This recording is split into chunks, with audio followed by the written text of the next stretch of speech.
घटना सबसे जो बड़ी घटना थी इनके किल्टन के दौर में वो था 1999 की घटना। इसमें दो जगह का नाम लिखा गया है।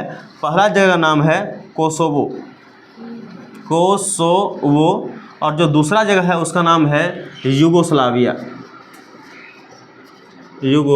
यहाँ क्या होता है, यहाँ होता क्या है, यहाँ होता है क्या कि कोसोवो जो प्रांत होता है, कोसोवो प्रांत में यूगोस्लाविया ने अल्बानिया लोगों के आंदोलन को कुचलने के लिए सैन्य कार्रवाई की। यानी कोसोवो में कौन सा लोग रहते थे? अल्बानिया लोग रहते थे, ये समूह के लोग रहते थे। तो यूगोस्लाविया ने अल्बानिया को हटाने के लिए कोसोवो में क्या कर दिया? सैन्य कार्रवाई किया। और इसके बदले में क्या हुआ? इसके जवाब में अमेरिकी नेतृत्व में नाटो के देशों ने यूगोस्लाविया क्षेत्रों पर 2 महीने तक बमबारी किया। जब कोसोवो जो इसका रक्षक अमेरिका था, यूगोस्लाविया ने यहाँ पर जब हमला कर दिया तो अमेरिका गुस्सा गए और फिर नाटो के सैनिकों ने यूगोस्लाविया क्षेत्रों पर कहते हैं कि 2 महीना तक लगातार बमबारी किया। अब यहाँ पर एक नया शब्द आया है जिसका नाम है नाटो। अब नाटो नया शब्द तो हालांकि है नहीं, नाटो पहले पढ़ चुके हो। नाटो कब बना था जी? हाँ, कितना अप्रैल? 4 अप्रैल। और बाकी में जंग लग गया क्या? बाकी का थोथना पर जंग लग गया जी, हैं ना? चलो, बहुत अच्छा बात है, सबको मैंने सिखा दिया। अभी सब बोलेंगे फिर से कि नाटो की स्थापना 4 अप्रैल 1949 में, 4 अप्रैल 1949 में नाटो की स्थापना हुई थी। नाटो का जो फुल फॉर्म होता है, नाटो का पूरा नाम कितने लोग जानते हैं? नाटो का पूरा नाम इंग्लिश से कितने लोग जानते हैं? 1 जन, 2 बच्ची जानती हैं। और लड़का वाला लोग क्या करता है? हैं? लड़का लोग क्या करता है जी? लड़का लोग कोई नहीं जानता है। सब आता है, रास्ता नापता है, चले जाता है। सबका एक दूसरा मकसद है, वो मकसद को पार करेगा ये लोग। उतारता कौन चाहिए? अभी कौन उतारेगा? चलो बंद करो, उतारने देंगे। उतारेगा। उतारने में क्या रखा है? क्या सोनकर साहब, नाटो का फुल फॉर्म क्या होता है जी? याद था, भूल गए। अच्छा, बाकी चीज़ तो नहीं भूलते हो हैं? अब ये डायलॉग पुराना हो गया, खाने तो नहीं भूलते हो, ये तो बहुत पुराना हो गया। नया डायलॉग पता मार्केट में क्या आया है? नया डायलॉग मार्केट में क्या आया पता है? लेकिन नहीं बोलेंगे, हम लाइव हैं। बोलते हैं बढ़िया वाला बात। नाटो का फुल फॉर्म बता दो बच्चिया, तू बताओ। North Atlantic Treaty Organisation. आप हिंदी नाम जानते हैं इनका? हेलो नहीं अर्चना, नहीं जानती हैं? आप हिंदी नाम जानती हैं इनका?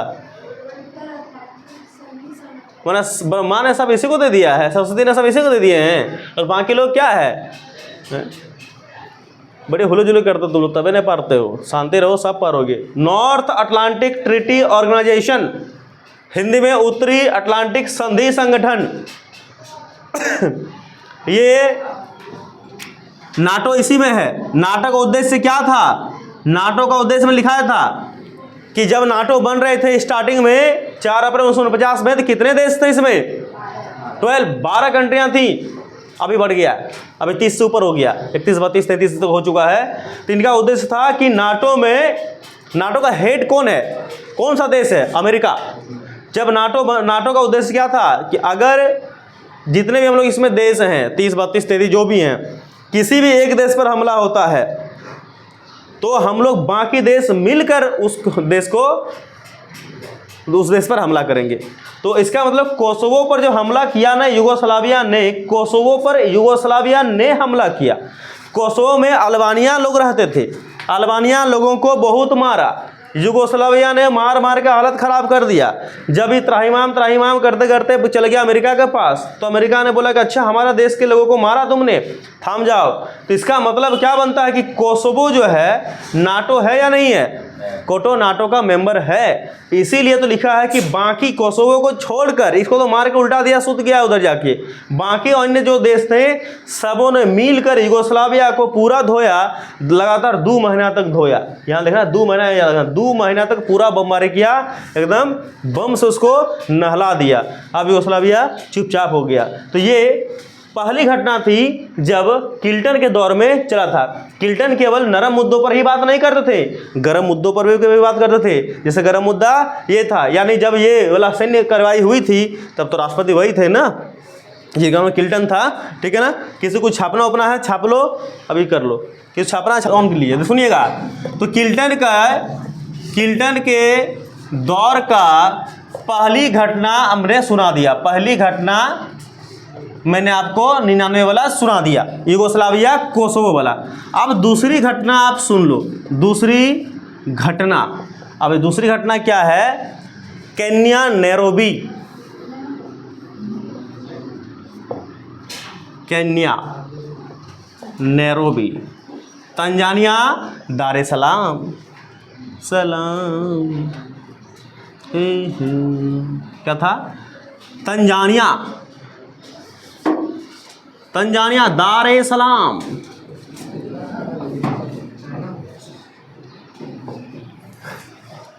मूर्खे बाबू सुन लो, मूर्खे बाबू सुन लो, ये सब घटना है जी, ये सब घटना है जो किल्टन ने सह के चला गया, लोगों ने करके चल गया, हम लोग केवल पढ़ रहे हैं।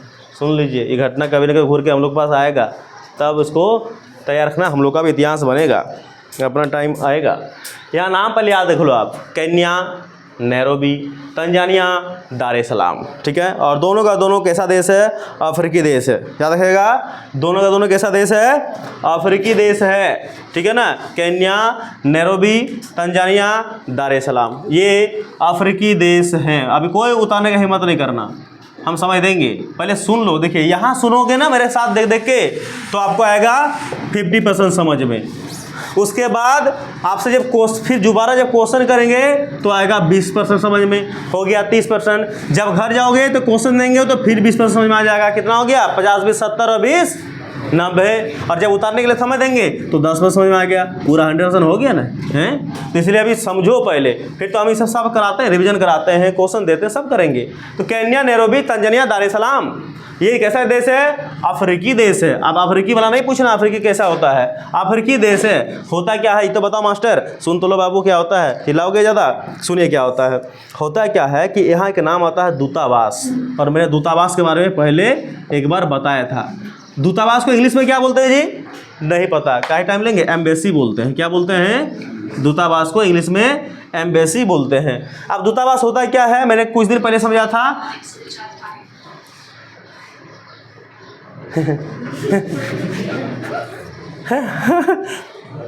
मैं डर गया, मैं तो डर गया, मैं तो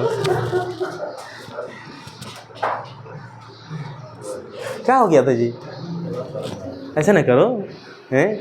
इसीलिए बोलते हैं कि जब भी देखो मैं समझाता हूँ, एक शर्माओगे न, मोबाइल जैसे क्लास चल रही है, मोबाइल ऐसा है, तो अगर कोनो चीज़ खोलने का है, जैसे गूगल खोले या इंस्टाग्राम खोल दिए, फेसबुक खोल दिए, कब किसका क्या जरूरत पड़ जाता है वो ठीक नहीं है, हैं? बच्चे बड़े हो गए हैं, तो पहले ही वॉल्यूम को कम कर कर आने से पहले कोशिश कीजिए, एक चीज़ रट लो, ये रटो ना रटो कोई दिक्कत नहीं है, लेकिन एक चीज़ हमेशा रटना कि जब भी क्लास में घुसे या कभी मीटिंग में जाएं या घर में बड़ों के बीच में कभी आना पड़ जाए, कब आना पड़ जाए वो ठीक नहीं है, तब वॉल्यूम को ना, ये देखो वॉल्यूम होता है, ये है ना, ये नूनू, ये वॉल्यूम होता है, वॉल्यूम को कम कर लेना, एकदम कम, न्यून। मेरा हमेशा कम रहता, देखोगे मैं दिखाता हूँ, देखो मेरा हमेशा कम रहता। क्या है? हमारे साथ भी शिकायत है, वॉल्यूम कम रखना। क्या है? अब पता नहीं रात को तुम क्या देख के रखा है, गाना देख के रखा है कि फिल्म देख के रखा है, जैसे खोलोगे ना धाए से बच जाएगा अभी। और आप जानते हैं कि गूगल में जो चीज़ सर्च करोगे वही चीज़ का प्रचार ज़्यादा देता है। अब इसे मानते हो कि नहीं? जैसे आपने आज आपने सर्च कर लो कोनो चीज़, जैसे जीन्स सर्च कर लो, देखना आपने तुम जो भी ऐप खोलोगे वह जीन्स में प्रचार तुमको देगा, कोशिश करो देखना। जिसे मान लो कोनो एगो फेयर एंड लवली सर्च कर लिया, देखना वो जो चीज़ खोलोगे फेयर एंड लवली सर्च करो ना तो वही चीज़ देगा हर एक ऐप में। इसलिए मत करो ऐसा, ऑफ कर लेना, लाभ में रहोगे, ऑफ ऑन रखोगे भारी बेइज्जती हो जाओगे। किसका वजह हमको तो अभी तक पता नहीं चला, किसका वजह? नोनिया उस आपका? नहीं, कोशिश करो रखने का। एक बार ऐसा मेरे साथ हुआ था, समझे कि नहीं? तो फिर कोई बात नहीं। एम्बेसी देखो, एम्बेसी दूतावास क्या होता है? एक तरह का घर होता है। नूनू सुन लो, एम्बेसी एक तरह का घर मान लो। मतलब क्या होता है कि अपने ये रहा इंडिया, अपना प्यारा भारत इंडिया, इंडिया का दोस्ती जिन जिन देशों के साथ है, मतलब इंडिया का फ्लाइट, इंडिया का जहाज जिन जिन देशों में जाएगा, आपको पता ना कि जमीन तो जमीन आसमान को भी बांट दिया गया है।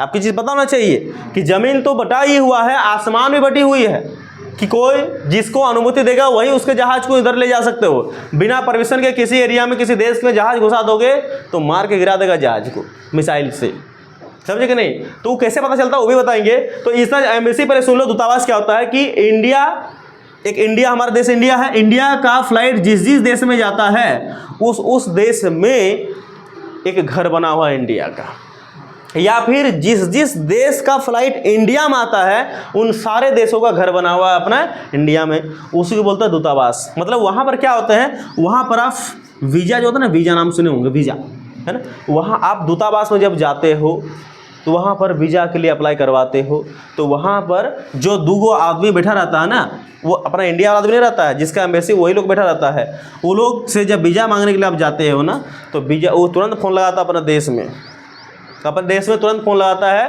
कि 2 आदमी का आने का जगह है कि नहीं। समझो, देखते हो हम लोग यहाँ तो भर भर के लोग आ रहे हैं, कभी अफगानिस्तान से, तो कभी बांग्लादेश से, कभी पाकिस्तान से, क्योंकि हम लोग का कंट्री धर्मनिरपेक्ष है, सब के लिए खुला है, जो जहाँ से आए आने दो, कोई दिक्कत नहीं है। लेकिन सब देश में ऐसा नहीं है, बिना परमिशन का आप जा नहीं सकते हो, जिसको वीज़ा बोलते हैं, ठीक है ना। और हम लोग का पड़ोसी देश जो होता है ना, सब भाग भाग के आ जाता है, ठीक है ना। अब अमेरिका भाग के नहीं आ पाएगा, क्योंकि अमेरिका हमारा पड़ोसी नहीं है। बाकी पाकिस्तान पड़ोसी है कि नहीं, बांग्लादेश पड़ोसी है कि नहीं, नेपाल पड़ोसी है कि नहीं, जरा सोचिए, चाइना पड़ोसी है कि नहीं, भूटान पड़ोसी है कि नहीं, श्रीलंका पड़ोसी है कि नहीं। तो यही सब देश के लोग जो क्या होते हैं, कभी भी जब उनके देश में कोई समस्या होगी तो भाग के हम लोग देश में आ जाता है, हम लोग कुछ नहीं करते हैं। लेकिन हम लोग देश वाला उनके देश में जाओगे तो परमिशन के बिना जा नहीं पाओगे, जिसको वीज़ा बोलते हैं। वो अपने देश में फ़ोन लगाएंगे, 2 आदमी 3 आदमी की जगह है कि नहीं, वहाँ से आएगा कि हाँ है तो भेज दो, तभी वीज़ा मिलेगा, नहीं तो ग्रांटेड होगा, अदरवाइज नहीं होगा। तो उसी तरह का दूतावास में क्या होता है कि दूतावास अमेरिका का एक दूतावास होता है, कहाँ पर, यहाँ पर और यहाँ पर। मतलब क्यों, समझिए कि अमेरिका ने घर बना कर रखा है यहाँ पर और यहाँ पर। अब घर में होता क्या है, देखिए बहुत बड़े घटना घट जाता है, किसी ने बम फोड़ दिया। होता क्या है, एक घटना 1998 की, ये घटना कब की है, 1998 की। 1998 में किसी ने, नाम उजागर नहीं हुआ, किसी ने अमेरिका के दोनों घरों को क्या कर दिया, उड़ा दिया, बम पटक के सुहा कर दिया, उड़ा दिया। अतिवादी इस्लामी विषयों से प्रभावित आतंकवादी संगठन अल-कायदा को इस बमबारी का जिम्मेदार ठहराया, ठीक है ना। तो इसका जिम्मेदारी किसको ठहराया, कौन है जिम्मेदार, नाम सुने हो आप, इसका जिम्मेदार ठहराया अल-कायदा को। अल-कायदा को क्या ठहराया इसकी जिम्मेदारी, कि अल-कायदा ने ही यहाँ पर बमबारी की है और इसको क्या किया है, उड़ा दिया है। अब आतंकवाद अल-कायदा की अगर बात करूँ तो अल-कायदा पता है आपको कि अल-कायदा क्या होता है, किसी को पता अल-कायदा क्या चीज़ है, कोई बता दो अल-कायदा क्या है, कोई भी बता सकते हो कि अल-कायदा होता क्या, अल-कायदा है क्या, नाम कभी सुने हो नाम। अच्छा, एक व्यक्ति ओसामा लादेन का नाम सुने हो आप, लादेन, ओसामा बिन लादेन नहीं सुने हो। देखिए अल-कायदा क्या है, तो अल-कायदा एक अंतर्राष्ट्रीय, राष्ट्रीय नहीं, अंतर्राष्ट्रीय आतंकवादी संगठन है जिसकी स्थापना ओसामा बिन लादेन और उनके साथ उनका एक जो दोस्त था जिसका नाम था अब्दुल्लाह आजम ने 1998 को, इसी साल 1988 को किया था। और बताया था कि वह संगठन जो है कब बनाया गया था, जब अफगानिस्तान में सोवियत संघ जब घुसा था। कब घुसा था याद है, 1979 को मैंने पढ़ाया था। अफगानिस्तान में सोवियत संघ कब घुसा था, 1979 को घुसा था। उसी समय के बाद यह संगठन बनाया गया था। तो अल-कायदा क्या है, मैं इसको लिखाता हूँ कि अल-कायदा क्या है। इसके बारे में और कुछ लिखना है तो मैं केवल इसका लिखाता हूँ कि अल-कायदा, आप क्वेश्चन के लेना, अल-कायदा एक अंतर्राष्ट्रीय, मैं इसको लिखा देता हूँ, ठीक है ना, अंतर्राष्ट्रीय संगठन है। इसको मैं बोल के लिखाता हूँ, इसे बोर्ड पे लिख नहीं पा रहे हैं, ठीक है। हाँ देखिए, तो मैंने बता दिया आपको कि अल-कायदा क्या था, एक अंतर्राष्ट्रीय आतंकी संगठन था। आतंकी संगठन यानी अल-कायदा के बारे में बता दिया कि अल-कायदा जो था एक इंटरनेशनल यानी अंतर्राष्ट्रीय आतंकी, आतंकवादी यानी केवल गलत काम करते थे, आतंकी संगठन था। और ये 1988 को दो व्यक्ति, एक ओसामा बिन लादेन और एक व्यक्ति था, क्या नाम था, कौन, अब्दुल्ला था, क्या नाम था जो उसका, अब्दुल्ला आजम, यानी आजम लिख लो, सिर्फ आजम ने मिलकर इसको बनाया था। और इसी आतंकी संगठन ने ये केन्या और तंजानिया पर जो है बमबारी किया था, जो अमेरिका का दूतावास था, और इसकी जिम्मेदारी यही ग्रुप ने लिया था। तब क्या होता है, जब कोई जिम्मेदारी लेता है, यानी किसी चोर को जब धर लेता जाता है, तब होता क्या है, तो देखिएगा, इस बमबारी के कुछ दिनों के बाद अंदर राष्ट्रपति क्लिंटन ने एक अलग ऑपरेशन चलाया, जिसका नाम था ऑपरेशन इन्फिनाइट रीच। याद रखना कि अब इस अलकायदा समूह को, अलकायदा अंतर्राष्ट्रीय आतंकवादी संगठन को मारने के लिए, इसको गायब करने के लिए, हटाने के लिए राष्ट्रपति जो समय थे, यानी राष्ट्रपति क्या नाम था जी, बिल क्लिंटन ने क्या किया, एक जैसे प्रथम खाड़ी युद्ध हुआ था ना, ऑपरेशन डेजर्ट स्टॉर्म, उस तरह दूसरा, वो था पहला ऑपरेशन इन्फिनाइट रीच। ये क्या चलाया, इन्फिनाइट रीच का नाम का एक सैन्य अभियान चलाया। और इसमें क्या होता है कि इस अभियान के अंतर्गत अमेरिका ने, देखिए, सूडान और अफगानिस्तान के अलकायदा के ठिकानों पर कई बार क्रूज मिसाइल से हमला कर दिया। क्या करता है कि आप देखिए, मतलब कौन मारा है, अलकायदा ने कहाँ मारा है, नैरोबी यानी केन्या और तंजानिया में। तो अलकायदा कहाँ पर है किसी को पता नहीं। अमेरिका को पता चल गया कि वो सूडान और एक देश है अफगानिस्तान, वही अफगानिस्तान जो पड़ोसिया है पाकिस्तान का। देखिए, सूडान और अफगानिस्तान पर क्या कर दिया, क्रूज मिसाइल से। आप जानते हैं कि मिसाइल कितने प्रकार की होती है साहब, मैंने बताया नहीं बताता हूँ कि मिसाइल जो होते हैं ना, मिसाइल वो दो प्रकार के होते हैं। देखिए, मिसाइल जो होते हैं वो दो प्रकार के होते हैं, एक होता है क्रूज मिसाइल, एक होता है बैलिस्टिक मिसाइल, ठीक है ना। एक होता है क्रूज मिसाइल और एक होता है बैलिस्टिक मिसाइल। अब क्रूज मिसाइल किसको बोलते हैं, बैलिस्टिक मिसाइल किसको बोलते हैं, ये भी जान लो। देखिए, मान लो कि ये रहा हम लोग का मिसाइल और ये रहा कोई टारगेट, है ना, घर, किसको उड़ाना है। तो मिसाइल क्रूज और बैलिस्टिक में कैसे पहचानेंगे, जो मिसाइल धरती के पैरेलल चलेगी, मतलब सीधा स्ट्रेट, वो होता है क्रूज मिसाइल। और जो ऐसे मिसाइल जो ऐसे चले, मतलब यहाँ स्टार्ट किए ऊपर से तब यहाँ मारेगा, ठीक है ना।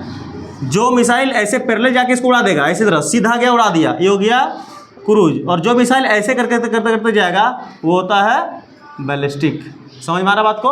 तो मिसाइल दो प्रकार का, तो किस मिसाइल से मारा था, तो याद रखना क्रूज मिसाइल से हमला किया था अमेरिका ने। कहाँ पर हमला किया था, सूडान और अफगानिस्तान में। तो सूडान और अफगानिस्तान में क्या हमला किया था, क्योंकि ये जो अलकायदा का जो समूह है वो इसी एरिया में ज़्यादा उस समय पाए जाते थे, तो यहीं पर जो है इनको उड़ाने का प्लान बना लिया। तो अमेरिका ने अपनी इस कार्रवाई के लिए यूएनओ की अनुमति नहीं लिया था। सुन लिए बात को। देखिए, यूएनओ को क्यों बनाया गया था कि किसी पर भी युद्ध करेगा या किसी को भी मारेगा परमाणु बम से, क्रूज मिसाइल से, तो परमिशन जरूरी है। लेकिन ये वक्त जो था, इस वक्त यूएनओ की परमिशन, ये सब नोट्स से छोटा छोटा, ठीक है ना, आप अपने हिसाब से लिख लेना, इसका आंसर पूरा लिखाऊंगा मैं।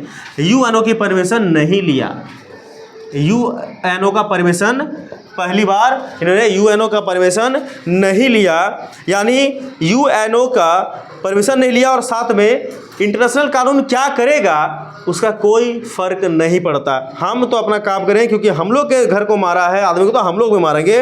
और अमेरिका पर आरोप लगा कि उसने अपने इस अभियान में कुछ नागरिक ठिकानों पर भी निशाना साधा, जबकि इनका आतंकवाद से कोई लेना देना नहीं था। तो पीछे मुड़कर आप देखने पर लगता है कि यह तो एक शुरुआत भर थी अमेरिका को यह साबित करने में कि देखो, अगर हमसे उलझोगे तो हम ना तो यूएनओ की परवाह करते हैं और ना ही हम कोई अंतर्राष्ट्रीय कानून की परवाह करते हैं। हमसे अगर टकराओगे तो एकदम निश्चित चूर चूर हो जाओगे।